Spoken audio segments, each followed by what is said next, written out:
ঋষিকেশ দিহিঙীয়া। আজি মই এটা কবিতা আবৃত্তি কৰিম। কবিতাৰ শিৰোনাম মায়েৰ পিঠা।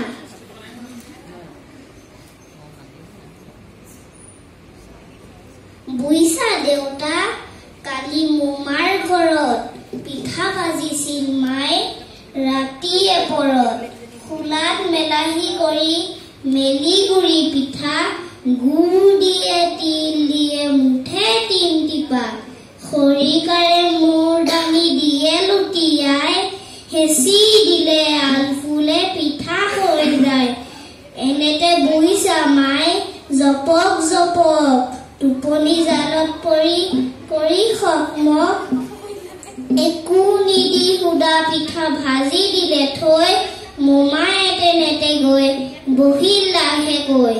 মুখত দিয়ে বোলে উহু উহু, তিল নাই গুৰ নাই পিঠা ঠুক ঠুক। উঠিল বুইছা হাঁহি মোৰ শিল শিল, নকলো মোমাক কিয় নাই গুৰ দিল।